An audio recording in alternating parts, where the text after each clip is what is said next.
Hello, now we're going to talk about our first assignment, which is a species story that's due July 5th by midnight.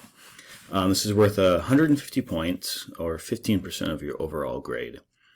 And the purpose of this assignment is to write a fictional story about a specific species in the Salish Sea that combines factual information. So I want a narrative story that could be interesting and entertaining, but it must cite and state specific biological and ecological facts about that species. On the Canvas assignment, I've provided a few resources to help you get started.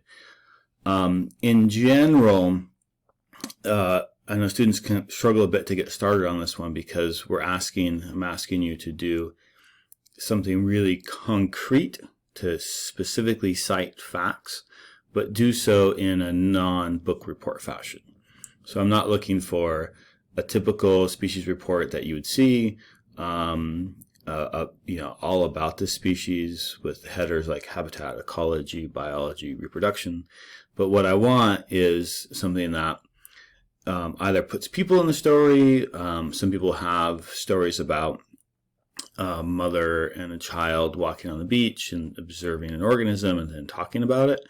Others write stories from that species perspective, where then people are coming down the beach and like grabbing them or stepping on them or whatever it might be. Others have a story about different organisms interacting and talking to one another. So there's a wide variety of ways to do it. I've provided one example, which is not to say this is the only way to do it, but I provide this example because it gives a few good, there's a few nice pieces about this. And so one is this story does follow really nice APA formatting. For this assignment, all the other assignments, I'm going to be really sticky on following APA format. Not because I think that's the only way to do it, but because I'm trying to show an example of how to cite your references and how to reference literature, and then have you follow that. That for every report you write, every assignment you write, every paper you submit, they're all going to want a slightly nuanced, slightly different way of doing it. And I'm trying to get everybody to adhere to one specific way so we can all communicate effectively on the same page. So here we can see with the title. Up here is a header, page number, title of the assignment, species story, the epic journey of the Pacific herring, your name, Western Washington University. So a nice title page. Again, the title up in the header, the epic journey of Harold the Pacific herring, page number 2. And then the student goes through this story about a herring named Harold, and citing, it was a beautiful day in February when the herring were spawning, right? So that's a specific piece of data that the student's presenting, and they're citing it. They're saying, I didn't make that up. I read that in this paper, which is in the references, and you can go look that up. So you can see, like, here's 1, 2, 3, 4 citations from just that one paper that's really just talking about the basic reproductive biology of this organism. So you can cite a single paper more than once, certainly. And here they're drawing a fair amount about the reproductive life of it. Late mortality, high mortality, late larval, juvenile stages, a citation. Seabirds like to eat them, citation. Goodbye, Harold, you missed. So Harold didn't make it. Here's another one, Hannah. And you can read about the plight of Hannah and what happened to Hannah. And then Finley, from the same cohort as Harold and Hannah, and read about what happened with Finley. So this is one way of kind of expressing this. I'm going to scroll down. So it's 3 pages. It's not a really long story, but we're trying to really hammer home those facts. Now, looking at this one, I've added some additional facts for this current version of the assignment. So if you count up the facts, this one will be 1 or 2 short. And drawing your attention to the references. Again, header, page number, They did a pretty good job about following APA guidelines. So last name, initials, date, period, Pacific herring species profiles. So the Pacific herring is the title of species profiles, life histories, and environmental requirements of coastal fishes and vertebrates. It would be the journal they got this from, the volume, and page numbers. Here's one that's a little bit clearer, maybe. Multiple authors, last name, first initials, year, title of the paper, the journal is Marine Ornithology, volume 37, page 3 to 8, and the DOI. You don't have to put in the DOI, but that's optional if you certainly have it. And here's another one where, so these are their, you have to do at least 2 primary literature, peer-reviewed citations, and then you can have 2 additional ones. And so looking at this, this paper is primary, this paper is primary, and I would consider this could be primary as well. But this looks like it's from could be from a conference. We'd have to look that up. But for sure, the other 2 are things like the species herring profile, Alaska Fish and Game. Great resource. I'm sure they have lots of good information about herring, but this is not a primary source. However, you can still include it, but you have to have at least 2 primary sources. And so they give the title of the website, where it's from, when it was retrieved, and then the URL. So it's a great way to cite websites. Here's another, some stories that were retrieved from pacificherring.org. And this one here about Cherry Point. This one does have first, maybe their last name is first. So this could have author information on it, title of it, and then again the website which it was retrieved from. So this is a really good format. If you kind of stick to this format, you should do well. Additionally, there's additional information on where to look at APA formatting, a little bit of information about what we're looking for peer-reviewed literature.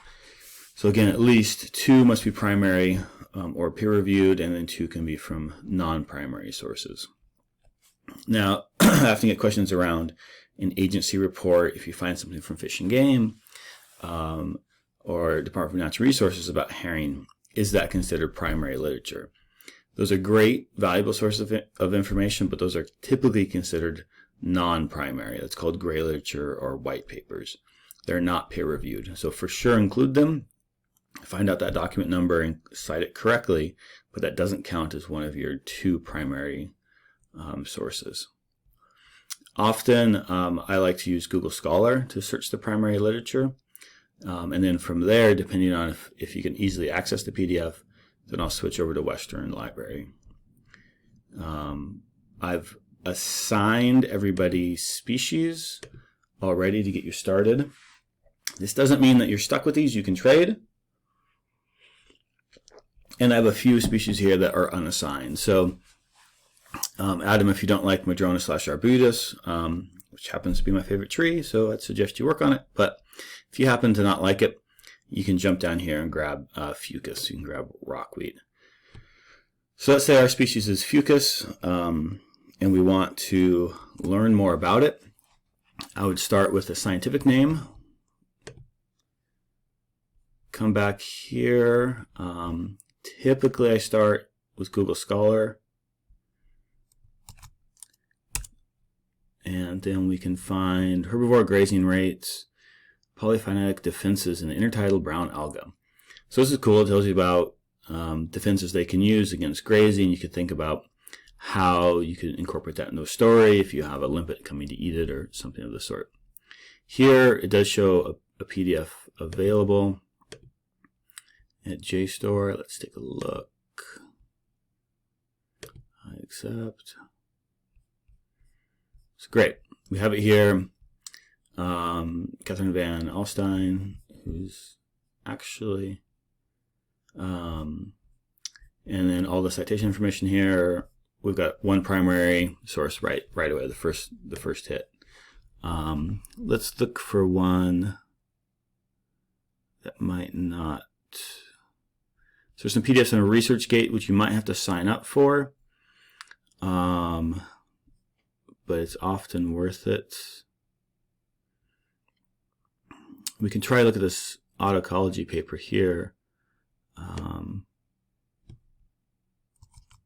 I'm just copying the name of the title of the paper.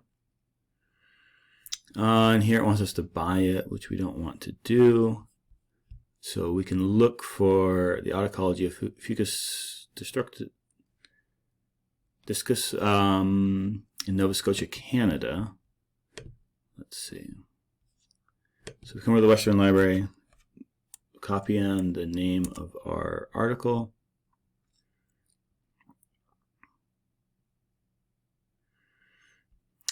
We found it here, and it shows available. Sometimes if you don't see it, you can drop this down and do Summit Articles plus More. It's often a really effective tool. So here's our article we're looking for.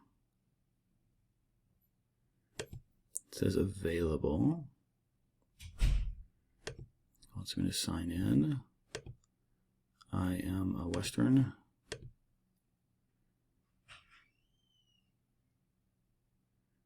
Okay. Let's see. So there's a print copy here, online access. You can get it.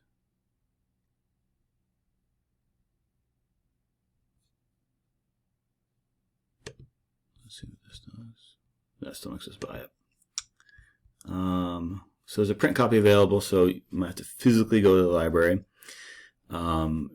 and try to get it, or often this interlibrary loan works out really well. So if you follow the interlibrary loan, what they'll do is they'll send out a request to whatever library has it, then they'll scan it and email it to you.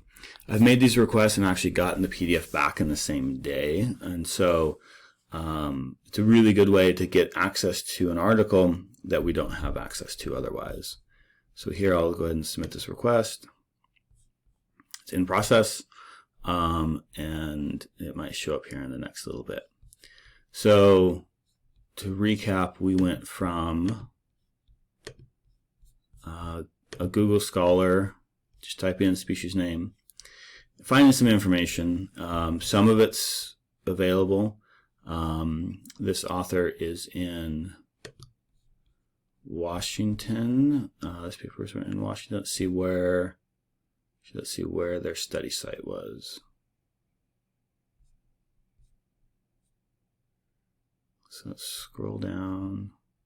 Tatoosh Island. So that's off Neah Bay. So that's kind of outside the Salish Sea. That's the very mouth of the Strait of Juan de Fuca, but I would still consider it part of the Salish Sea.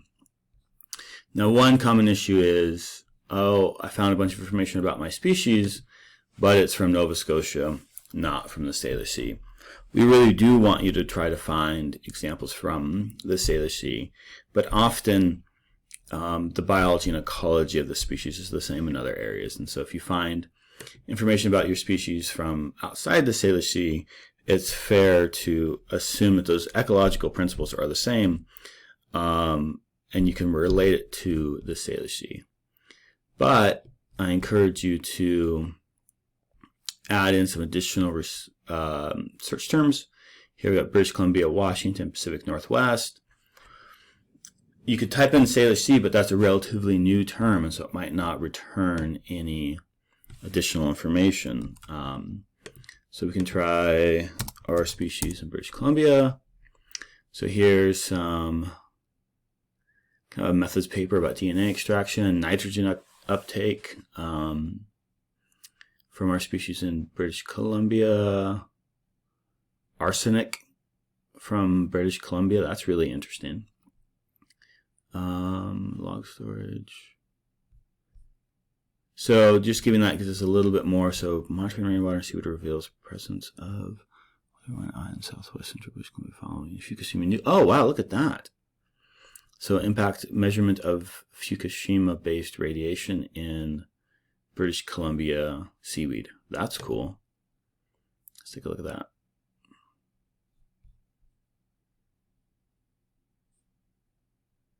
Oh, this is a thesis. So for a thesis, I would consider that primary literature in this example. Oh, these are cut. Oh, wow. Huh, cool.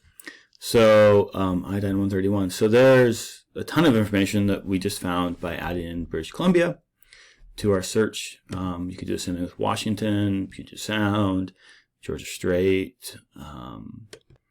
Adding in those additional search terms might bring in some new information. So now that we know what our species is, we found some literature, now we need to write a story. I'm looking for 3 to 5 pages, double-spaced, 12-point font, following proper APA style, both for your paper and also for the citations. This should bring us to Al Purdue, which gives a good overview of APA, including the running head. You do not need an abstract for this, and there should also be, there's an example paper here you can download as well, and have that for reference. So an example I showed you earlier, they didn't have running head on the first page, but they did include the running head in the header on all subsequent pages. So follow that format to a T. For format, there's a fair amount of number of points assigned, 40 points in total for format. So that includes the format of the overall paper, but also the format of the citations. Now, often students use some kind of citation machine, and it sort of works, these kinds of things. Compare that with what we want the citations to look like. Make sure that they're right. Just because you ran it through a generator doesn't mean that it's going to come out correct. Here's how to do in-text citations, and then the reference list will be here. And they should have some, general themes here. So here's multiple authors, last name, comma, first initial period, middle initial period, comma, and then for the last one, and last name, comma, first initial period, middle initial period, year in parentheses, period, title of the paper, period, name of the journal in italics, comma, volume in italics, comma, pages, period. And the indent here. So these are the things I'm really looking for. Here, if there's more than 7 authors, they allowed you to do a ... for the people in the middle. So if you got 1, 2, 3, 4, 5, 6. If you're author number 7, you're become a ... The last author is still listed. The last author is typically the leader of the lab, so they're a relatively high-ranked author. I don't want to see 3 names and then et al. In your reference list. In the in-text, that is acceptable. In here, work by 3 to 5 authors. They have up to 5 listed, which is a fair amount. And then if there's more than 5, there's et al. Et space al dot comma. So that's 40 points, just getting the style right. Another 40 points for, is it a good story? Is it well written? Is it thoughtful? Does the story have a beginning, middle, and end? So that's 80 points, roughly half of the assignment. The other half is pretty concrete. You get 10 points for each fact, and you have to present at least 7 facts. What does your species eat? If it's a plant, what kind of nutrients does it use? Where does it get those nutrients? Water, does it need a lot, little? Is it shade tolerant? Is it like full sun? Things like that. what eats your species, who eats it? Is it food for somebody? What's your species habitat within the Salish Sea region? So specifically, where would you find them? Human connections to the species, perceptions, use, media, etc. How human climate change is going to impact your species in the region. So we'll talk a bit about climate change. You can also look up the University of Washington Climate Impacts Group and just kind of think from first principles. If we're getting warmer and drier during the summer, winters are getting stormier and a bit wetter, less snowpack, maybe more flashy events, meaning lots of rain in short time periods. Just how would that impact your species? Ocean acidification, sea level rise are important. Restoration efforts and possibilities in the Salish Sea. Are people trying to restore it? Are there other, if they're not trying to restore that specific species, are there habitats that are trying to be restored or protected that would also benefit your species? So maybe there's not a lichen protection group, but maybe the ecosystem they live in is also trying to be protected. Like, for example, they live within a Gary Oak ecosystem. And then just one additional fact. So basically when I grade these, I'm going to go through, look at the format, not read it, just look at the format. Things look good there, can mark you off. Then I'll read the story, think about how it flows, how well written it is, and then I'll go back and just check off with the checklist with these facts. You have it, 10 points. You don't have it, 0 points. Really straightforward binary grading. If you have questions, of course you can email me, but I also encourage you to use this discussion, the species story, assignments, and trading. Again, where you'll find your species, the scientific name, the common name, a few that are up for grabs. And if, for example, you wanted to jump on bull kelp or rockweed, just reply here and say, I'm claiming bull kelp, or sorry, let's say you already have bull kelp. If you're taking rockweed or aggregating anemone, go ahead and say that down here.